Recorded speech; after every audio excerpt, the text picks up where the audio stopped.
Good afternoon, everyone. We're going to get started right away because I'm going to try and cover a lot. First order of business is regarding interpretation.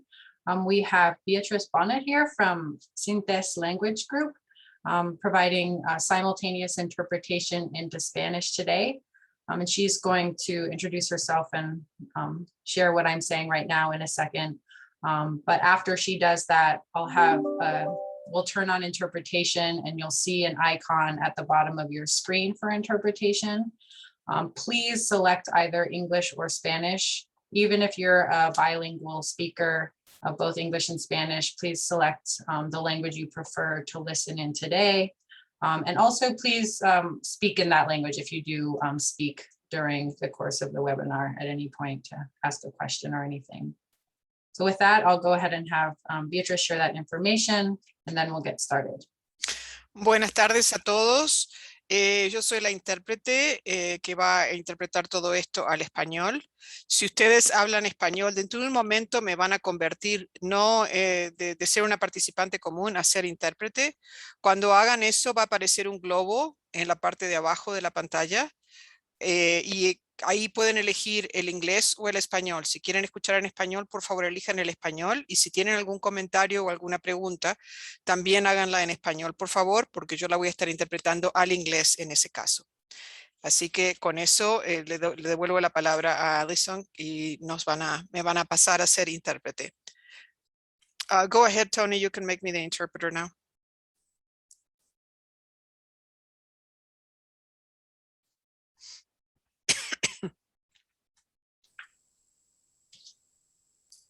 Be all set.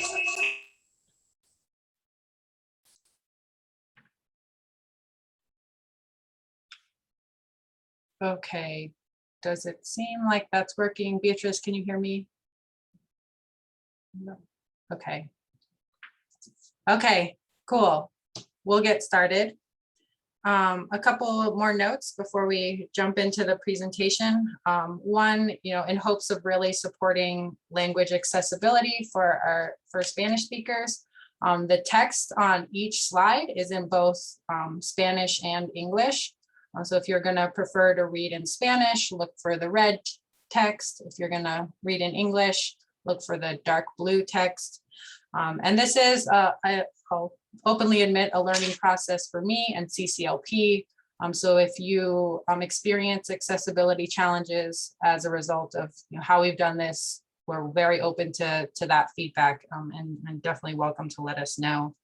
Also, I am going to be covering a lot, but if questions do come up, feel free to add those to the Q&A and we'll either address those at the end or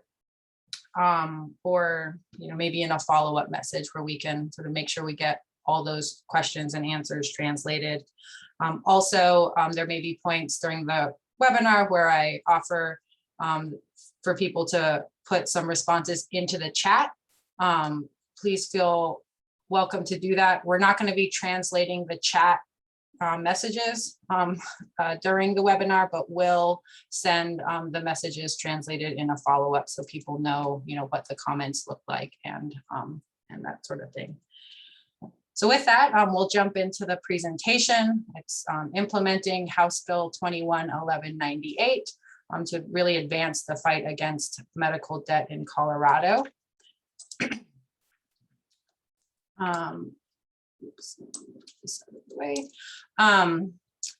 As a presentation overview, we'll talk about how hospital bills are harming Colorado families. We'll also talk about why an existing hospital financial assistance law that's on the books in Colorado has fallen short. So sort of what are the major gaps with that law.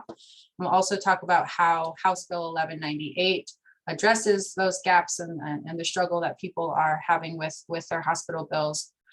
And then sort of what are the major issues to be addressed at the administrative level as we work to implement this bill as a state, and then how people can get involved in that implementation process, which we hope people will do.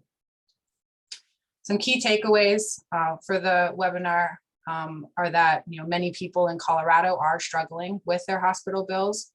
And that, as I mentioned, the existing Colorado law has been too weak really to consistently help patients and sort of protect their finances. And now Colorado has this stronger law with a range of protections, and that, you know, your voice at implementation of this new law is really needed to make sure the documents or the applications, the notices, and the other protections are as good as possible for our Colorado families. First, in terms of, you know, how hospitals are impacting people, CCLP did partner with Magellan Strategies Group to do a survey study and that survey asked Coloradans who had received hospital services in the last year about their experiences. And we asked a range of questions. I'm just summarizing a couple of them.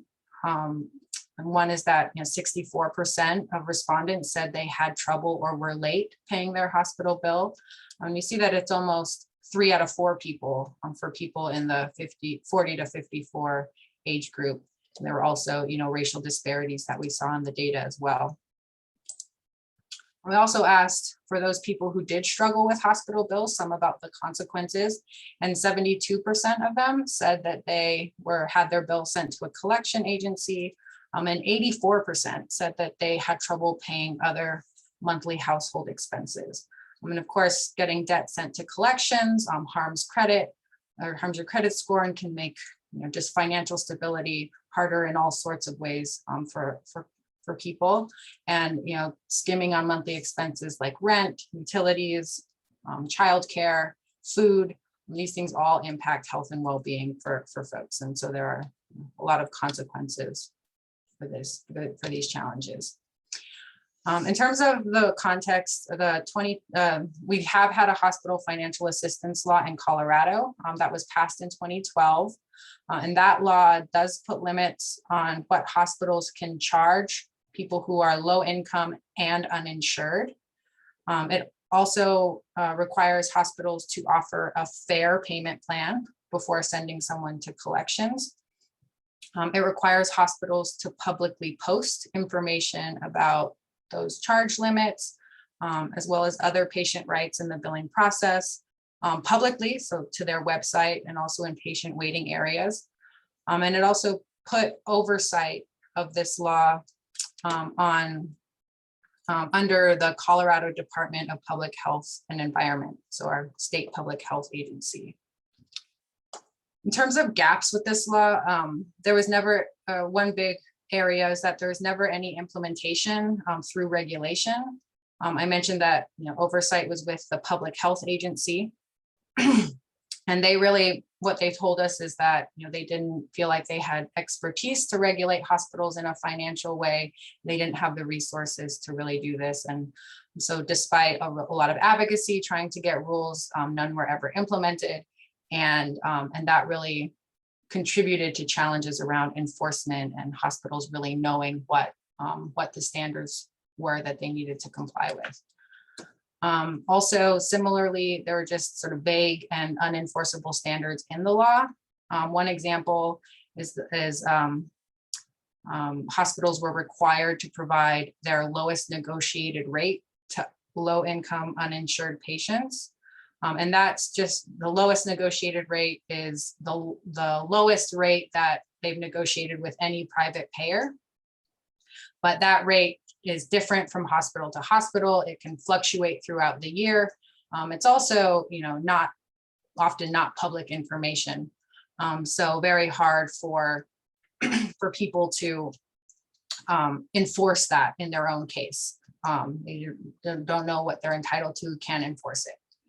And then just the last area of sort of weaknesses or gaps is they're just missing requirements. Hospitals didn't have to screen people for eligibility for public coverage, for example. So if, you know, somebody who should have had their bill paid for by Medicaid didn't, and then ended up with a, you know, $40,000 bill that they couldn't pay, and that impacted their finances long term.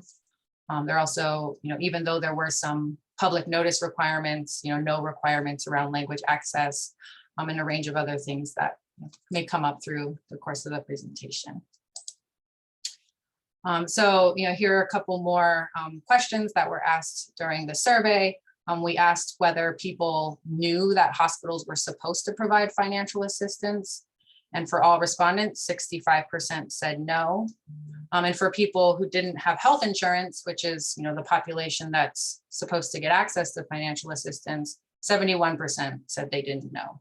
So that just more indication that the existing law really wasn't working to protect folks. And then, a couple more questions.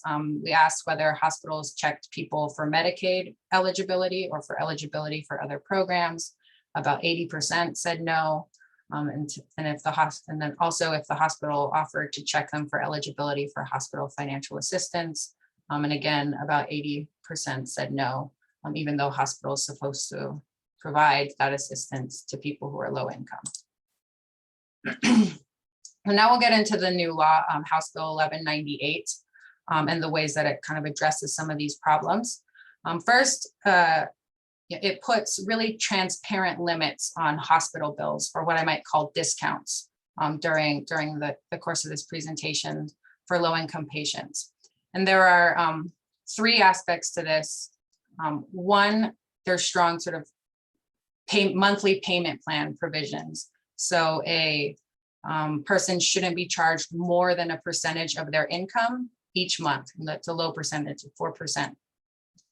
Also, so say under that formula, somebody is going to be paying $150 a month. So another limit is that after the person makes 36 payments, even if there's remainder for the bill, the hospital has to forgive the remainder and consider the bill paid in full after those 36 payments are made. And these limits apply to both people who are uninsured and who have insurance but are struggling with really high cost sharing, like if they have a high deductible or a high copay.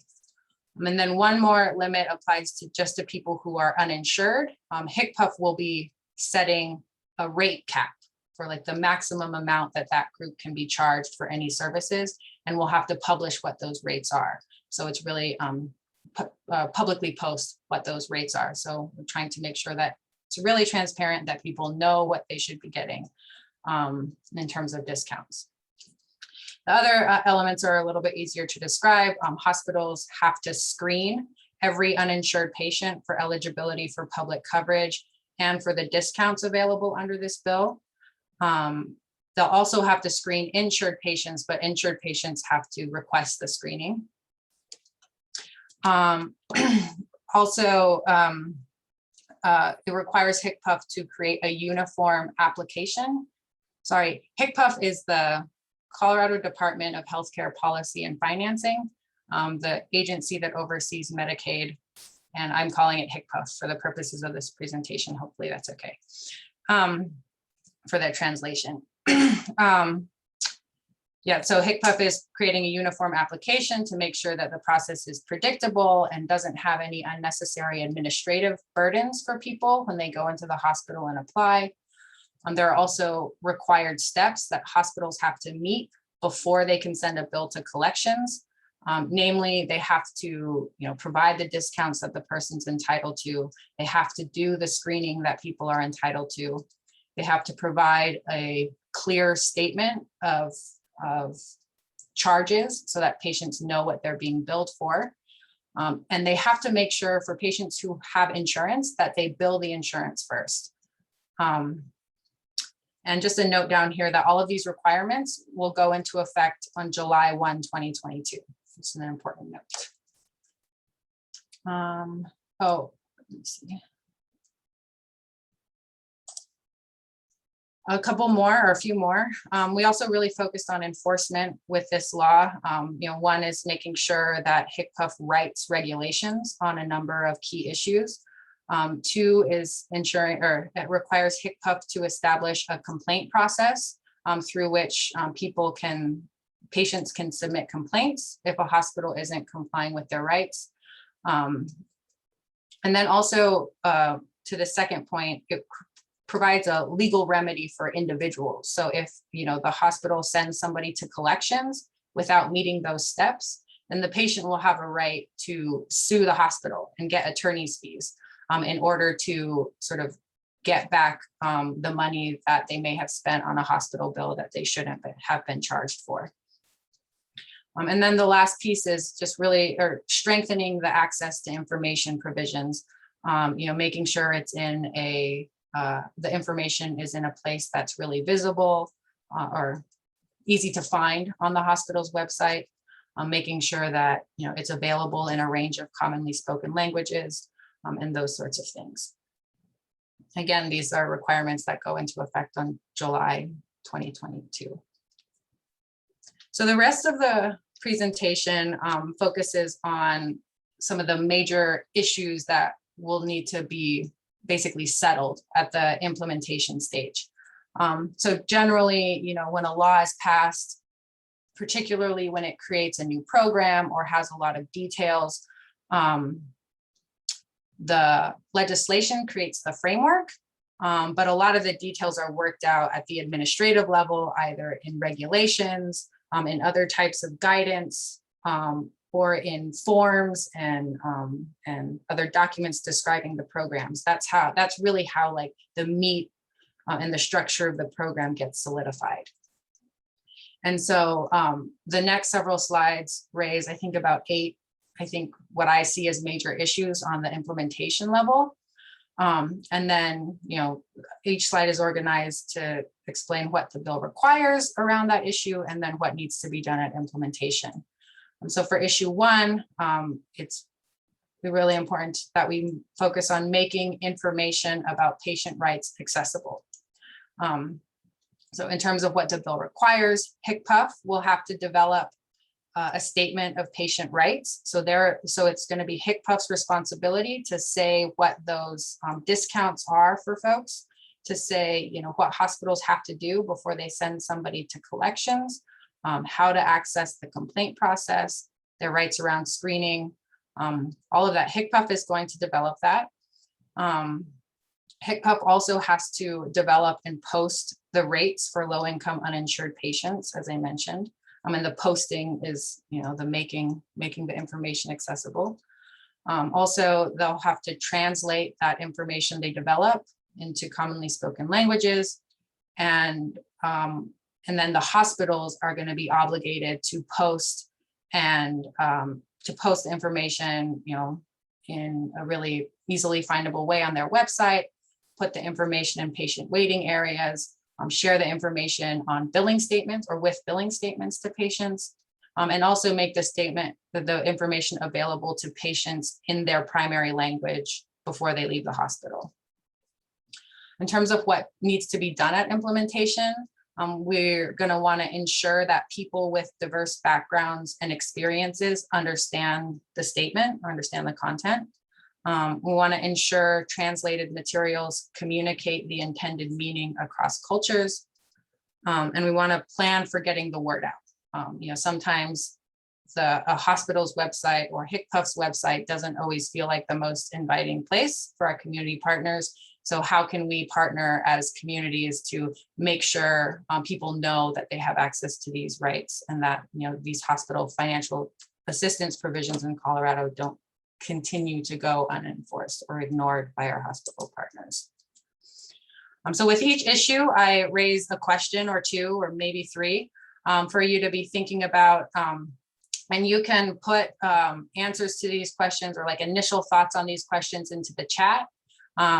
That would be awesome. So we can start kind of compiling as a community where we are on some of these questions. Or you can just think about them and be ready to bring preferences to the stakeholder process that HCPF leads.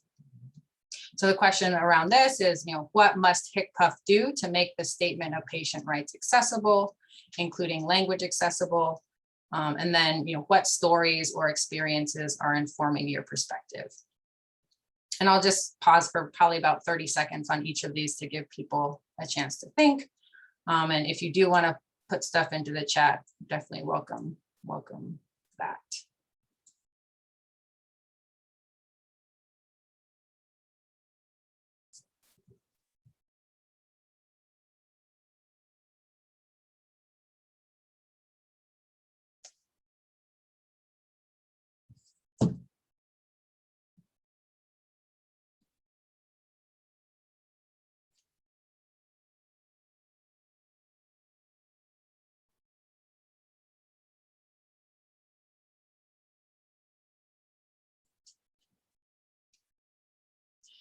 Yeah, thanks Adela for that question. I think we're trying to make sure that, I think this is kind of an experiment. This is one way that we're sort of starting the conversation with communities, helping people feel a little bit more prepared with the content, so that hopefully people feel more comfortable participating in the stakeholder meetings, which I will sort of briefly describe at the end of the presentation that HCPUF holds. And we're also going to be recording both the English and Spanish version of this webinar, and would definitely love people sharing the information around with their communities as well. Okay, the next one. So the next issue is ensuring that screening actually connects patients to coverage. One thing that I've heard from community partners is hospitals will give people like a flyer about Medicaid or CHIP, the Children's Health Insurance Program, a flyer with information about those programs to their patients and kind of call that screening. But that's not going to fly under this bill. What hospitals are going to be required to do under the screening requirement is look at patients' really individual circumstances related to eligibility for programs, and then determine what they're likely eligible for and actually take steps to connect patients to programs that they're likely eligible for. And then, as I mentioned earlier, all uninsured patients have a legal right to screening, so they should screen every single uninsured patient unless the patient declines. And then all uninsured patients will have a legal right to screening as well, but they'll need to request it. So it won't, they don't have a right to screening unless they ask for it.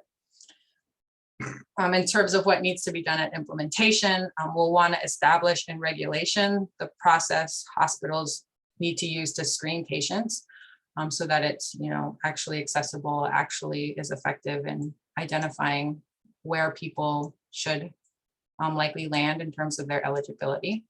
We'll want to establish the process hospitals must use to connect likely eligible patients to coverage. So what sorts of information do they need to provide, or how automated can they be in terms of getting patients connected to what they qualify for? And then also identify what qualifies as an informed decision to decline screening. So as I mentioned before, of course, patients can decline being screened for eligibility, but we want to make sure that doesn't turn into like a loophole where hospitals are saying patients declined when they really didn't know what they were declining, or something like that. So in terms of questions for thinking through this issue, might ask, what must HCPUF require so that hospital screening actually connects eligible patients to coverage? What kinds of things should they require hospitals to do? Again, there's certainly language access and information requirements that we might think about. Also, what stories or experiences are informing your perspective? And thank you, Stephanie, for that comment around training for hospital staff. That's not something that I lifted up, so that's a really helpful flag, as I do think that hospitals are doing some thinking around implementing this, particularly because of the strong enforcement provisions that they could be on the hook for. Yeah, I think the success of the program and the protections will really be dependent on hospitals understanding what the requirements are and having the staff understanding and capacity. Thanks for that comment. Okay, so for issue 3 is developing an accessible application for discounts. In terms of what the bill requires, HCPUF will have to develop that uniform application I mentioned for hospital discounts, both under CICP, stands for the Colorado Indigent Care Program, and the discounts available under House Bill 1198. Hospitals will have to use that uniform application. They can't create their own application or their own application requirements or their own process. So the process should be predictable. And then hospitals must post that application online and also have it available in patient waiting areas. And so sort of increase access to the process. And then in terms of what needs to be done at implementation, we want to ensure that people with diverse backgrounds and experiences understand the form. And then we also want to make a plan, I think, for making the form widely available in communities across the state. Again, you know, the hospital itself, the hospital website, HCPF website are good places to have it and good places for advocates to be able to find it. But are there other places in the community where we want to make sure, you know, other community-based organizations or community centers that we should make this information and form available so people actually have it when they require, when they go to the hospital. Yeah, so Stephanie, in terms of what they are required to post online, what they're required to post is the HCPF statement of patient rights, which should include the full policy, like what discounts people are eligible for, how they qualify, what the other protections are. And, you know, we have HCPF doing that both to address, you know, some of the hospital concerns around administrative burden, but also because, you know, it should be one policy across the state now. And we want to be able to really target efforts at making that statement as clear and accessible as possible. And so that's one of the real focus of the stakeholder work at HCPF is getting that statement clear, plain language, translated, and then hospitals will, that's what they'll be required to post. A bit more detail on that. You know, they have to post it on their website and have at least a link to it on their main page. I think, you know, in some cases we were hearing that hospitals did have the information online, but it was really an unfindable website. So trying to address that issue as well. So for questions around this, you might consider what makes current hospital financial assistance or other program applications inaccessible. So think about Medicaid.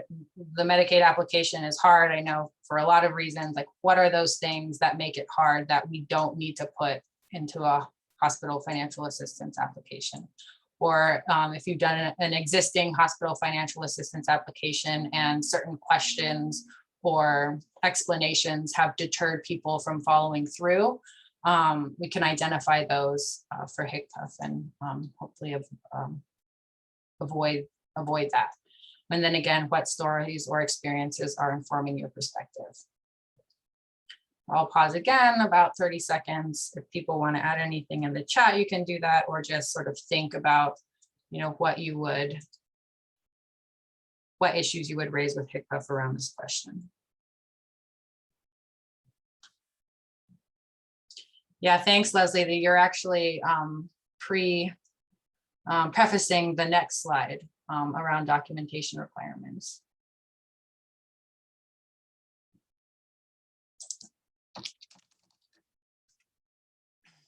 Sorry, I know that some people are asking questions in the Q&A as well.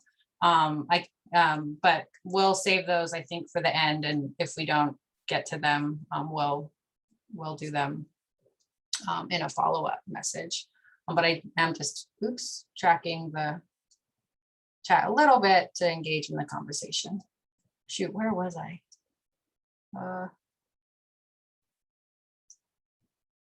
Okay.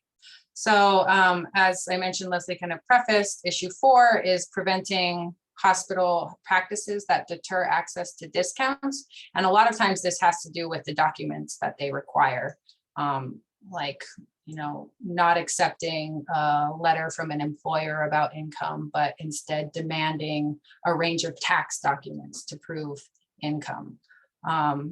There's sort of other things like that where, you know, it feels like the hospital is just documenting a person out of the process, or administratively burdening a person out of the process. And so in terms of what the bill requires, HCPF will have to determine what income hospitals can consider when assessing eligibility for discounts. So there's a lot of different kinds of income. There's wages from work, there's dividends, there's child support, there's Social Security income.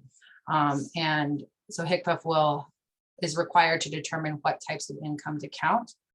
Hospitals are explicitly prohibited in the legislation from counting assets. When I say counting, I mean, there's an income limit above which people aren't eligible for discounts. And so, you have to determine what income is counted to see, if a person is over income or not. And so yeah, HCPF will determine what income is counted. The bill prohibits hospitals from considering assets under that sort of income or financial based assessment. So assets are like cars or houses or other non-cash property that a person owns. And that's one area that, the documentation requirements or other sort of proofs end up deterring access because they're really hard to establish for people, or can be. And then the bill also requires HCPF to determine what documents hospitals can require to verify income.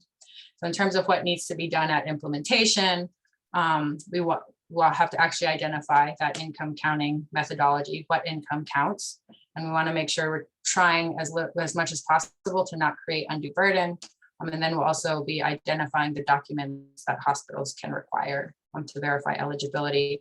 The legislation does say it has to be as minimally burdensome as possible. But I think informing HCPF about what's burdensome is why is an important area where community can contribute or needs to contribute. So questions here, what are examples of application requirements that prevent or deter eligible community members from accessing hospital financial assistance or other programs? So Leslie, you mentioned that documentation requirements are important. Some more detail around, what actually deters access, and we can make cases about, why it's not necessary or what other types of documentation are better or can be used, or attestation. And then, what stories and or experiences, again, are informing your perspective on that. Again, just pausing to give people some time to think about the questions. Feel free to add in the chat if you'd like, or to just jot some notes.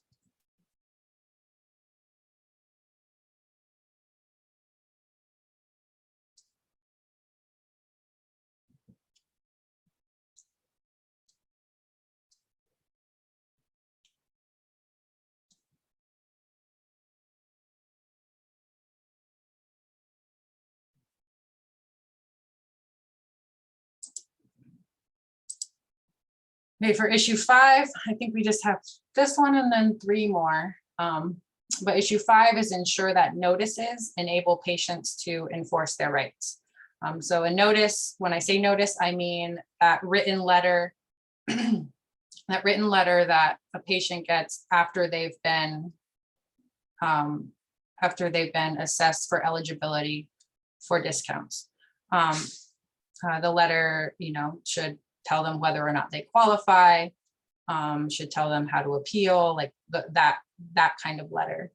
And in terms of what the bill requires, it says that hospitals have to provide notice after the hospital determines eligibility for discounts. It also says that the notice must include information about how to appeal. And then it says that HCPF has to write rules that establish what else has to be included in the notice and the timelines for providing notice. So at implementation, we're going to determine what information should be in the notice and to determine what those timelines are. I think, Adela, it doesn't explicitly say language requirements, but I think that falls into, determining in regulation, what the notice should consist of, or requirements around notice. And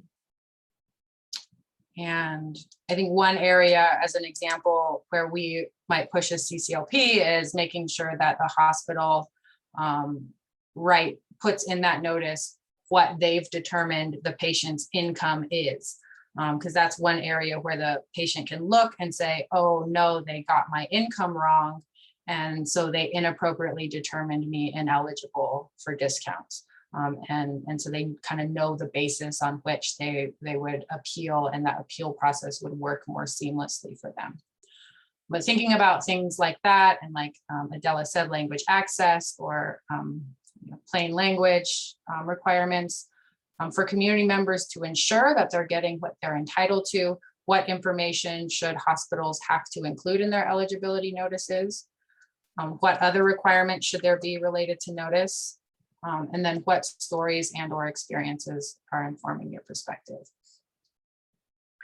Again, opportunity to put some thoughts in the chat if you like, or just take some notes around what feedback you'd give to HCPF on these questions.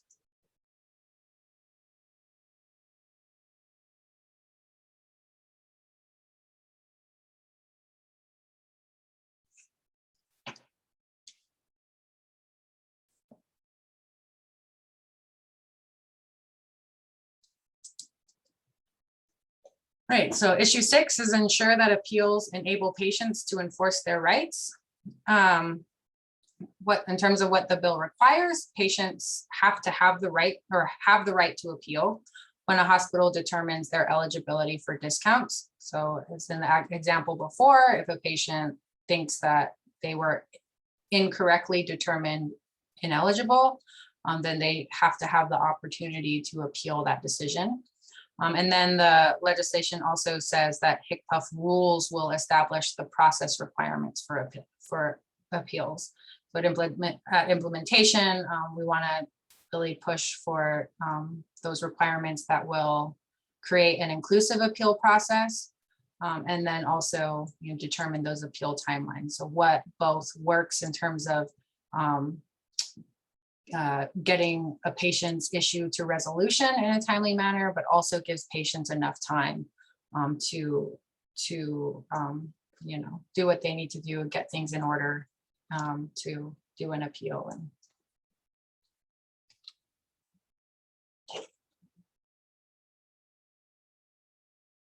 yeah, thank you, Stephanie. I definitely think that that's going to be an important part of the stakeholder process is looking at the notices that hospitals create. And, we want to put enough into the regulation so that HCPF has the ability to look at those, make sure that they're meeting standards for readability and accessibility. Thank you for the comments. Again, I just to acknowledge all the comments are in English, but if people are listening in Spanish, we'll capture what's in the comments and work to get them translated and sent out as a follow-up. So questions around this: what are examples of barriers that prevent people from appealing a decision about their eligibility for assistance programs? These can be things like language access or fear or intimidation, not being able to get a hold of somebody to ask for assistance, unreasonable timelines, those kinds of things. What ideas do you have for making appeals more accessible or more client-friendly? And then what stories and or experiences are informing your perspective?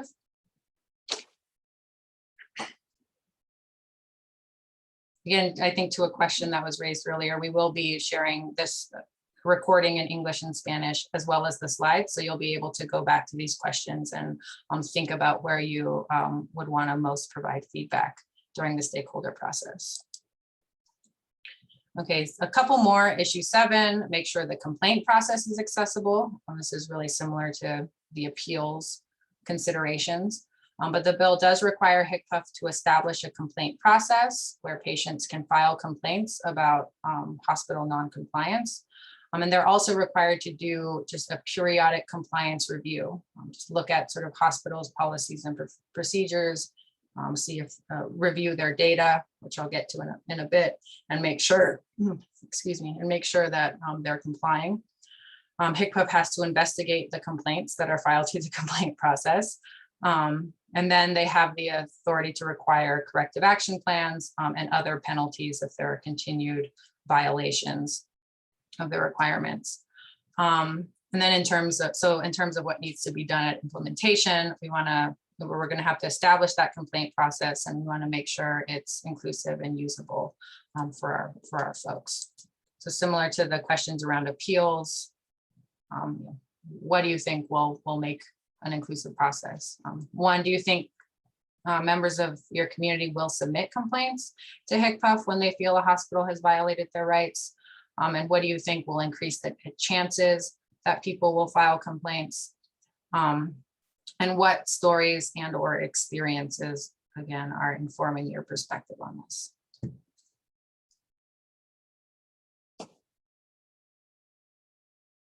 Oh, I like that idea. Thank you, Leslie, about making sure there's information about agencies that can help people with concerns and appeals.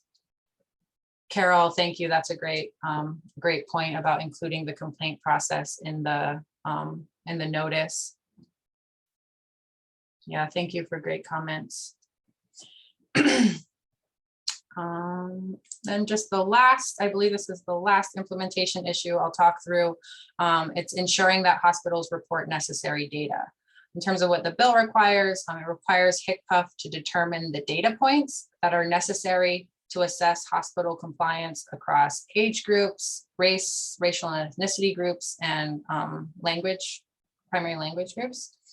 And then it requires hospitals to annually report on those data points to HCPF. And so in terms of what needs to be done at implementation, it's establishing those data points that hospitals will have to report. And the question, perhaps obviously, is what data should hospitals report to HCPF to demonstrate that they're complying with the law for all of our impacted communities? So often we're just collecting sort of population data, and that can mask, or it often masks, the inequities that groups in our communities are experiencing. So again, we're getting to the end here, but just to recap on the key takeaways. One is that many people struggle with hospital bills in our communities, and that means that people are deterring or avoiding critical care, which leads to worse health outcomes, and that people are, suffering long-term financial consequences due to bills that they can't pay. Colorado has had a law that was too weak to consistently help patients, and we really learned a lot from that law. And not to bash it, our organization worked on that law too, and I think we just learned a lot after it was implemented, and from a new model law that was implemented since then, about how to strengthen those requirements. And now, we think that Colorado has a law that's much stronger with a range of protections, and is going to be particularly valuable because of strong enforcement provisions, both at the administrative and individual level. And then finally, and most importantly, that your voice is really needed during this implementation process to make sure that the statement of patient rights is accessible, to make sure applications and notices are accessible and useful, and to make sure that all of the rest of the protections are really as good and as strong as possible to really meet the goals of the legislation. Thank you so much, Leslie. Definitely all of our work is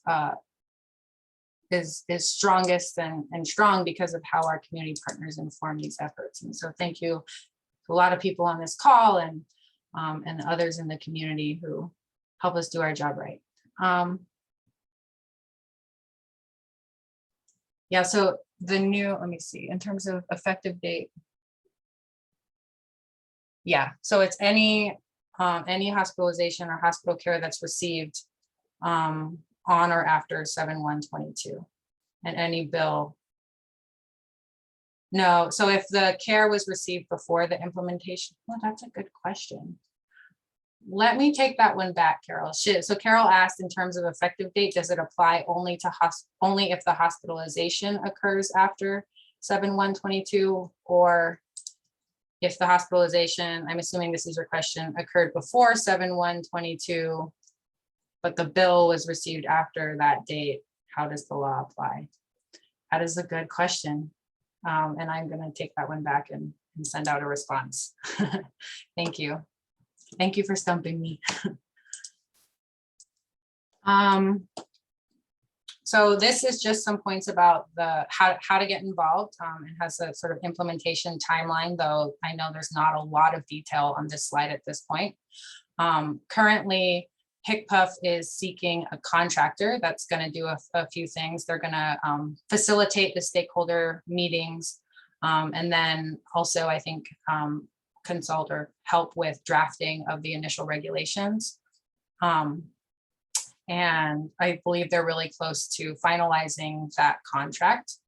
And then that will lead into a stakeholder process this fall. And when I say stakeholder, I mean, you know, the groups out there that are interested in this policy or that are impacted by this policy.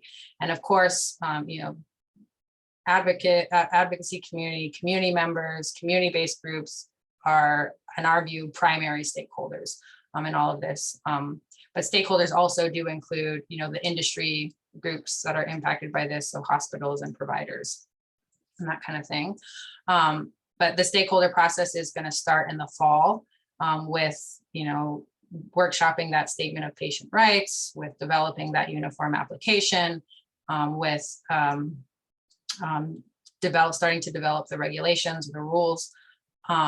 And I think at this early point, HCPF is envisioning at least 3 big stakeholder meetings, with at least one of those being really focused on our community stakeholders. So there won't be industry participation in that one, because they really want to focus on giving our community members and community organizations space to speak up and share their feedback on these important issues. And then there also may be some some subgroup meetings that dive deeper into particular issues. And then there's going to be the rules are aiming to be, they have to be finally approved by April 2022. And so the rulemaking process, like before the Medical Services Board, will be in February to April timeframe of next year, 2022. If you're interested, we're going to send a follow-up survey to this webinar that sort of asks, one, about the effectiveness of this webinar, any feedback for making this kind of thing better or more effective, seeing if it actually helps different groups that are working on a range of different things actually participate in these stakeholder processes, but also to ask around some preferences around participating in implementation and preferences around the implementation issues.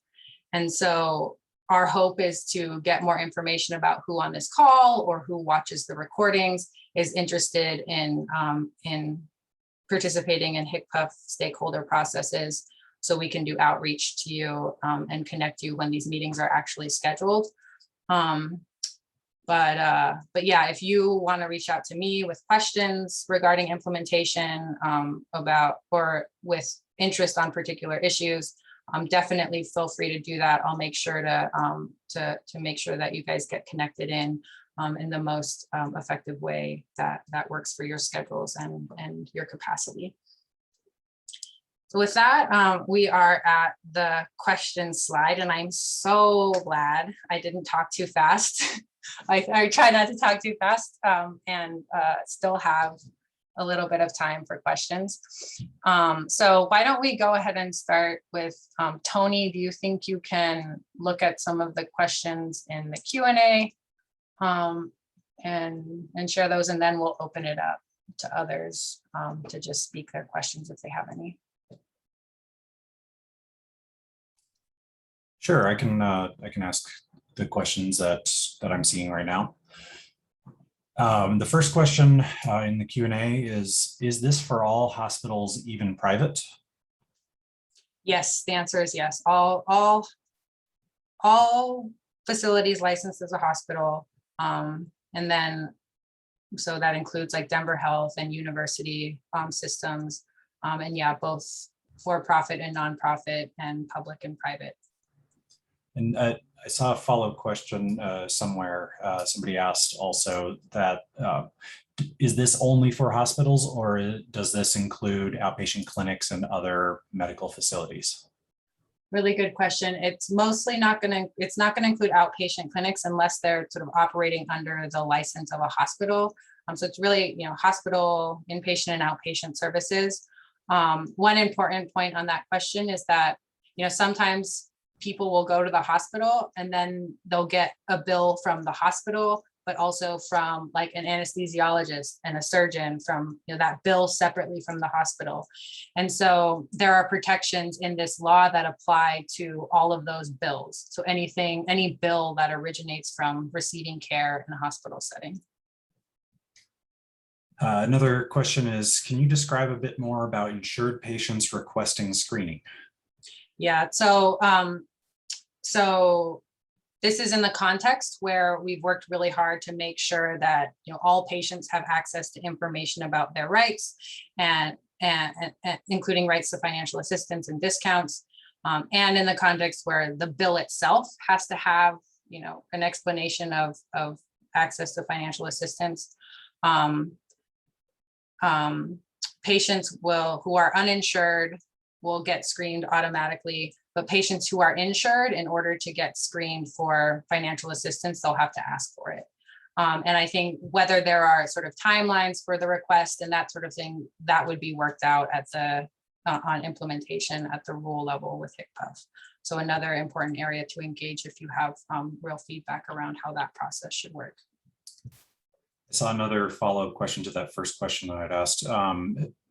In the chat, Jen Cuesta asks, so not urgent cares. So are urgent care facilities, I guess, are they licensed as hospitals then would be? Not necessarily all of them, though I think a lot would be. But that's a good question. That is a good question because it reminds me that we also included emergency departments. So if it's a freestanding emergency department or if it's an emergency department in the hospital, the same screening and discount provisions will apply. Another question from the Q&A. Does this mean that a hospital will be required to assist a customer with a Medicaid application? I think that that's a little bit up to question in the implementation level in the rulemaking, because rules have to establish the process for screening and connecting a patient to coverage. And so I think that we could really use the consumer voice in pushing for that to be in regulation, that explicitly that a hospital has to help, or hospital has to have staff that helps people with a Medicaid application. That isn't explicitly said in the statute, but the statute does say that HCPF has to determine those requirements in rule. So it's a good place for people to speak up. And then there's just saw the message. No need to respond to the last one that's in there. I'm going to just check the chat real quick to see if there was anything else. And yes, we will be sharing the recordings and everything from this event.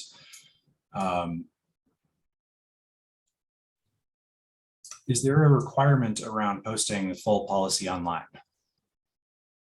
Yeah, and I briefly spoke to this earlier, but but HCPF does have to basically write out the policy that's going to apply at all hospitals and get that translated into multiple languages. And the requirement is that all hospitals post that online, post that in their patient waiting areas, provide it on the billing statement. And so really trying to focus on making sure people have information about what they're entitled to. I see a request for clarification. So the hospitals will be required to screen for public programs and then offer the application for their financial assistance program? Yeah, so like if they're not going to be eligible for public programs, although that's basically what the legislation says is they have to screen for public coverage programs for uninsured people, and they have to screen everybody for financial assistance. It doesn't specify an order. But if somebody's eligible for Medicaid, that's going to be a better option for them. They're not going to sort of need the financial assistance. One thing I'll say about screening for public programs, we did try to make sure that that was broad. So we included the Colorado Indigent Care Program, which is another sort of more generous hospital discount program. although it doesn't apply to as many services. It's more generous for the services it applies to, but it's a much smaller in scope program in terms of coverage. And then also for emergency Medicaid, which is Medicaid coverage of emergency services for people who would be eligible for Medicaid, but because of their immigration status are ineligible. And a lot of people, I think we've had really great work by Shoshi and our partners at CCHN and other Center for Health Progress to really make that application process work better, because people have trouble getting access to emergency Medicaid or even knowing that it's there. But that's one provision we're really glad about, that the hospitals will have to sort of actively screen people and connect people to emergency Medicaid if that's something they're eligible for or could be eligible for. Another quick question on the Q&A, are ambulance services covered? No, unfortunately, that is not covered under the bill. Still a big problem and definitely work needed there. So I'm going to go ahead and stop the questions. We will definitely make sure to scan through everything in the chat and everything in the Q&A. And like I said, make sure we get those questions translated, and if anything wasn't answered, and the responses in both languages. Again, here's my email contact information. If anybody wants to have a more in-depth conversation about any of the content we talked about today, or about opportunities to get involved in implementation, please feel free to reach out. We can have a one-on-one conversation. When I have it, I can share specific dates about, or we'll plan to share specific dates for the HICPUF process. And hopefully we really make our voices heard as community members and community organizations working on this issue, because it's been a problem. Navigating this system has been an enormous problem too long for our neighbors and families, and nobody should have their finances just decimated because they got sick or they got an injury and had to go to the hospital. So thank you, everybody, for participating today, and for all the ways you inform our work, and for all the work you will do going forward. You guys are amazing.